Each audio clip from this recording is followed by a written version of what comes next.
What up, y'all? It's your boy, Mr. Mathis, keeping it formal. Make sure to smash that like button and subscribe. I don't know why I keep doing that. Anyway, you are about to read, or hopefully have read, or maybe are confused about Hatred by Wisława Szymborska. That is how the pronunciation guide is telling me to say it. Wisława Szymborska. That is on page 395 of the textbook. So this poem is a lot different from the poems we were talking about with Shakespeare, right? Those poems had a lot of rules and a lot of defined ways that it had to be written. This many syllables, this type of rhyme scheme, this many lines. Hatred is not like that. Hatred is a free verse poem where the writer is free to write as much as they want, as many lines as they want, in whatever form they want to write them in. And this poem has stanzas of different lengths. It has inconsistent rhyme schemes, but that doesn't mean that there are not patterns that we can look for. The three things that this poem does really well is works with personification, parallelism, and repetition. Personification, I know that a lot of you are already familiar with. It's when you give human qualities to a non-human thing. In this case, hatred, the concept, the abstract idea, is given human qualities and human abilities.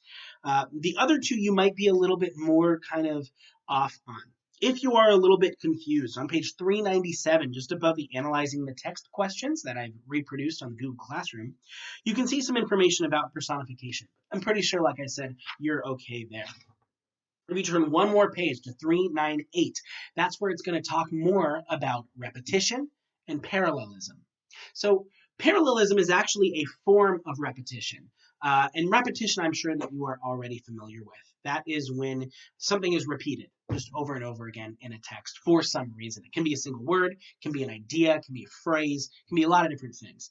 And this page will kind of help you out. It gives you some different examples of repetition. So need we mention all the songs it has composed, all the pages it has added to our history books, all the human carpets it has spread? The repetition of all directs the reader attention to the thought contained in each line. So by continuing to repeat something, it kind of also adds significance and adds power to it. Parallelism has to do with grammatical construction. So it's not just words that are repeated necessarily, but it's the way that a sentence is written that is repeated over and over again. And it gives you some examples there as well.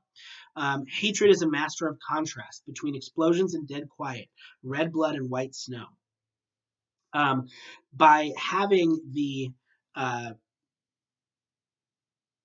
structure repeated there in those lines, as you can see, two nouns and modifiers joined by the conjunction and draws the attention to the contrast, and so the poet shows how hatred multiplies its violent effects. If you don't know what that means, basically by repeating those nouns and modifiers, so explosions, dead quiet, red blood, white snow, by having those formed so similarly to each other, you really can not help but notice how different those things are. I mean, especially that red blood, white snow, explosions, dead quiet, and how you are forced to kind of acknowledge the difference in them.